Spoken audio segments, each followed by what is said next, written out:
Assalamualaikum warahmatullahi wabarakatuh. Okay, everyone. In this opportunity, I will explain about three materials. The first is conditional sentence. The second is direct and indirect speech. And the last is gerund. Conditional sentence type 1. The formula is if plus subject plus verb 1, subject plus will plus verb 1. Function digunakan untuk situasi mungkin terjadi di masa depan. Use for real or possible situation in the future. Jadi digunakan untuk situasi yang akan terjadi di masa depan. The examples is if you study hard, you will pass the exam. If it rains, I will stay at home. Nah, jadi di sini tuh ada kalimat yang menyatakan sesuatu yang akan terjadi di masa depan dan dampaknya itu apa. Jika hujan, saya akan tetap di rumah. Jadi jika sebentar lagi akan hujan, maka saya akan tetap di rumah. Intinya seperti itu. Jadi menyatakan sesuatu kondisi yang akan terjadi di masa depan. Next, conditional sentence type 2. Formula is if plus subject plus verb 2, subject plus word plus verb 1. Fungsi atau functionnya itu digunakan untuk situasi tidak nyata atau hayalan di masa sekarang. Type 2 is used for unreal situation in the present.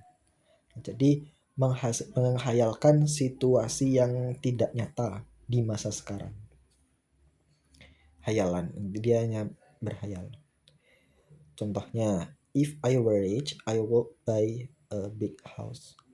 If she had time, I would help you. Jadi dia tuh sekarang ini dia berhayal. Jika saya kaya, saya akan beli rumah yang besar. Jadi dia menghayalnya itu sekarang. Jadi sesuatu menyatakan situasi yang tidak nyata, hayalan. Dan di sini maksudnya di sini itu menyatakan suatu kondisi tidak nyata beserta dampaknya itu apa. Next, conditional sentence type 3. The formula if is if plus subject plus had plus verb 3, subject plus would have plus verb 2. Nah, jadi di sini tuh functionnya itu digunakan untuk situasi penyesalan atau tidak terjadi di masa lalu. Type 3 is used for unreal situation in the past.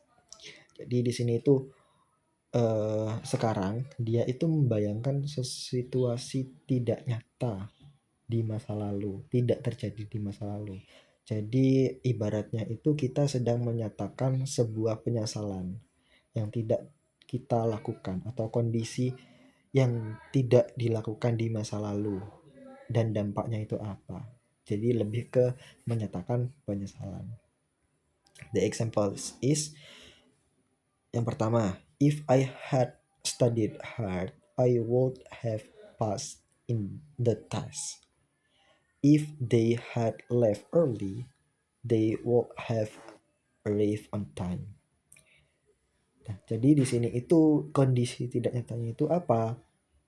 Contoh yang kedua ya, kita ambil contoh yang kedua. If they had left early, ini kondisi tidak nyata jika mereka berangkat lebih awal kan artinya. Nah, dampaknya itu adalah they would have arrived on time. Mereka akan datang tepat waktu. Nah, jadi mereka itu sekarang sedang datang tapi tidak tepat waktu. Seperti itu. Jadi mereka itu menyatakan penyesalan yang tidak terjadi di masa lalu. Kondisi tidak terjadi di masa lalu. Next. Direct speech atau kalimat yang langsung. Formulanya subject plus said lalu tanda petik. Tanda petik di sini itu maksudnya mengikuti kalimat yang diucapkan. Kalimatnya itu tidak diubah. Contohnya, she said She said, I'm happy. Andy said, I will go to school. Direct speech use quotation marks because we write the exact words.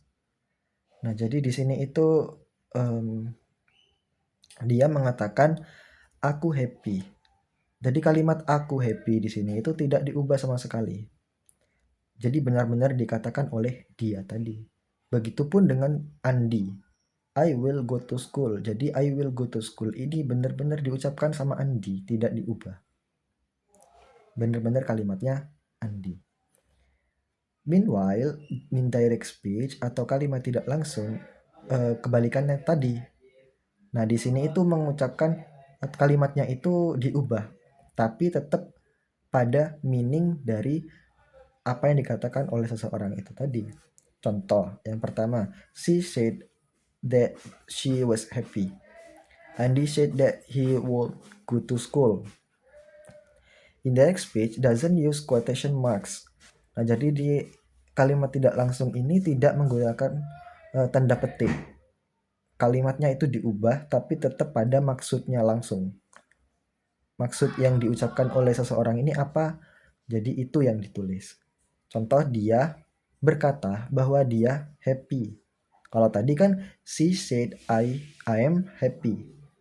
Kalau di sini dia mengatakan bahwa dia happy gitu. Andi mengatakan bahwa dia akan pergi ke sekolah. Seperti itu. Nah, untuk menyatakan direct in indirect speech itu ada beberapa macam. Yang pertama itu ada menyampaikan statement. Menyatakan statement di sini itu seperti yang tadi. Contoh yang tadi, formulanya ada subject, said that, and clause atau sebabnya itu apa. Dampaknya itu apa. Langsung saja kita ke contoh yang terakhir. Kalau kalimat directnya itu Rina said I'm tired, indirectnya berarti Rina said that she was tired. Next question. Di sini ada dua macam. Yang pertama itu ada yes no question. Formulanya adalah as if atau whether. Directnya she said are you busy?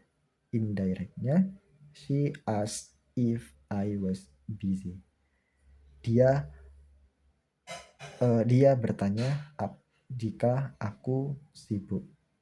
Apakah aku sibuk? Intinya gitu. We have question. Formulanya ada ask, we have word. Contohnya he said where do you live? Indirectnya he asked where I live. Nah, jadi dia mengatakan di mana kamu tinggal.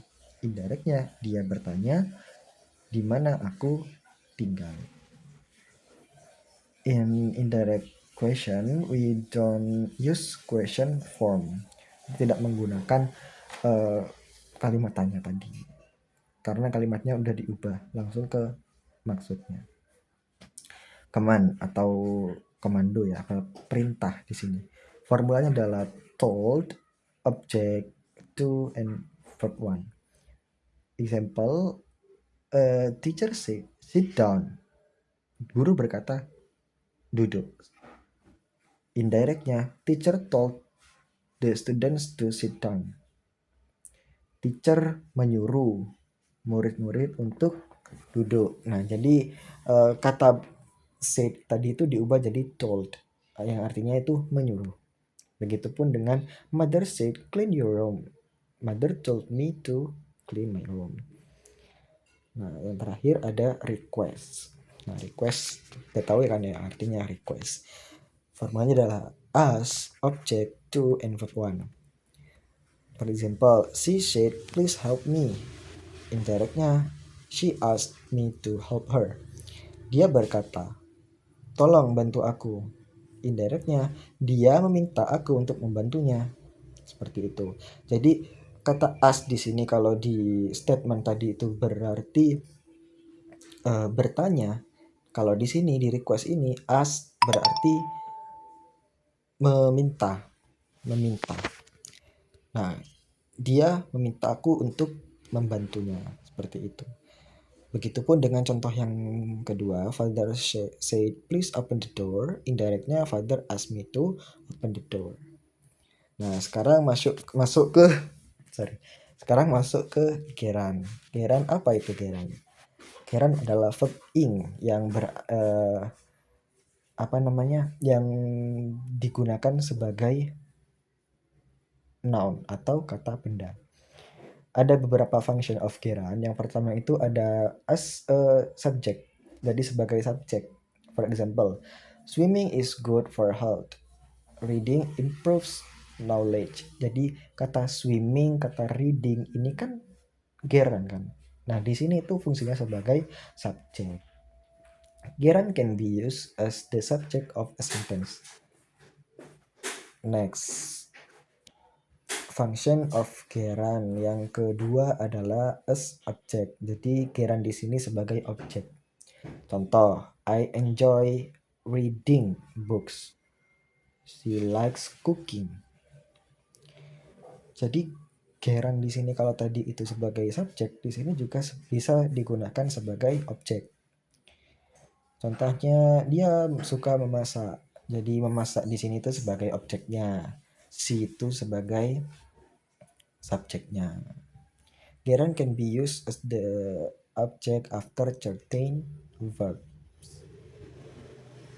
Function of gerund yang selanjutnya adalah after preposition.